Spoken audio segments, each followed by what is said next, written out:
So over here in Clovis, California, we're taking a look at a water heater on the left, multiple points of damage. Give me a light, please. And so starting up the valve, it's corroded. You can see all that scaling on the valve, the black and the white, discoloration. Iron pipe stubbed out. You can see pipes damaged. We're going to try and take that out of the wall, get you a new valve on there, and then go from there. This side, you can see the white. That's from the calcium in the water, hard water. So it's just been weeping, and you can see the supply line right there with all the staining. So that's bad as well. Down at the tank, that's real bad. So you have water building up there on the hot side, water building up there on the cold side. So the tank's done, as well as this secondary. You got a relief line back there as well, sitting right there. So that's a top port. You have a side port as well, water dripping out of there. So that tank's done. We're going to get rid of that. This one, I don't see any real bad damage on it, either at the secondary port or up on top, no water. We do see some problems with this valve. You can see that right there. That pipe is done. And that one's not so bad, but you can see on the bottom, see all that? So that discoloration, that's where water's just been. It just weeps through and then it traces its way back. 14 years, 16 years, 16 years later, you got trouble. So I'm not sure if we have material to replace all this on this side, but we do want to get you a new valve and get these pipe back in. But just keep an eye on this stuff up here. So this is water we're working on, the one on the left. We're working on that one. And then the one on the right, we're just going to leave in place. Outside of that, this inspection is done.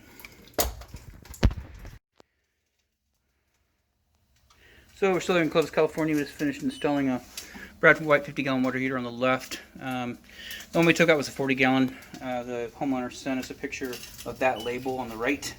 If that wasn't the one that was leaking. And we got here was a 40, but we had a 50 on the truck, so no big deal. You got a 50 gallon on this side now. Anyways, we showed you the beginning portion of this video. You got a couple nipples stubbed out of the wall. We replaced those. That's all we have on our truck is iron pipe. We weren't planning on repiping, a portion of the home, but I'd imagine inside the wall is drop ear 90 and maybe PEX or maybe copper. We don't know. You can see copper coming out of the wall there. But that's all we have. By all rights, it should be brass coming out of the wall. Let me see if we can find something in here that'll indicate what we got. So, looks like, yep, so that's a brass wing L on the wall. And then you have iron pipe, which is not really a conflict in and of itself. Iron pipe and brass is okay, but then it attaches to copper, and that's where the conflict begins. So the brass should isolate it, but when you get ready to do this one, you should get brass in there. I mean, it's going to last longer. This lasted, I think, 16 years, and then of course it failed. Everything was leaking, the valve. So what we've done, tuna nipple stubbed out of the wall, quarter turn ball valve, brass nipple, stainless steel connector back down to the tank, and then just replace the nipple and the stainless steel connector into the tank. Actually, those were copper corrugated connectors, and these are stainless corrugated connectors. So anyways, that's the only thing we've done on this one because we're not replacing that one. Got you a new relief line running here, the stainless steel connector as well. So we left the one on the right alone. One on the left is one we installed. Bradford White 50-gallon natural gas water heater, and again, new stub out here, and then of course brass valve, shutoff valve, brass nipple, Falcon stainless steel connector down to the tank, brass extension, brass stainless steel, and then back into the wall. And so that's up top. Just tied your vent back in. You've got two vents going up, and we didn't touch anything over there or any of this. All we did was take this and tie it into the new water heater. So just pulled the old water heater out, put the new one in, and then just reconnected this right here. Brand new draft diverter. Relief valve comes with a water heater, little nipple going over to a stainless steel connector down to that. Now this is not our line down here. The copper in between, that's the relief line that was run out before, during construction when the home was first built. So that's not ours, but this stainless steel connector is ours.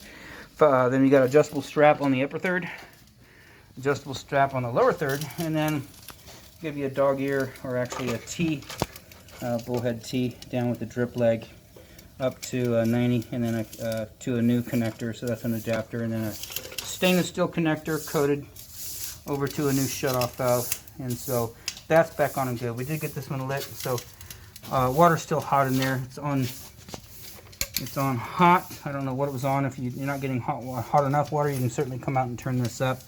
But that's all we can do. We can't turn it up because A is about 130, so you can scald people, And then of course you can read right there, risk of scalding increases with hotter water. So if you need to turn it up to A, B, C, just keep in mind A 130, B 140, C 150, very hot 160, B 140, third degree burns 3 seconds. If you're an infant or elderly and you have thin skin, 1 second going to the hospital. So be mindful of that. And apologize that we didn't note that before we shut this off, because we needed to do that to get you a new valve on right here. We had to shut the gas off to the home. So anyways, this one's lit and we have it set to 120. You can see right here. So again, scalding risk increases with hotter water, and so we got it on 120. And then around here you can see A 130, B 140, C 150. Sorry, the light's glaring, so I'm trying to get you a good picture. And then very hot 160. So we got it over there on 120, and that's plenty. So you should be good. I'd imagine this runs, I don't know, maybe laundry room, kitchen, something. Not a lot because it was a 40 gallon in there. And then, but now it's 50. So there you are, Bradford White, URG 25026N. And then serial number, you can go to bradfordwhite.com, get this registered, get your warranty going. Outside of that, this installation is done.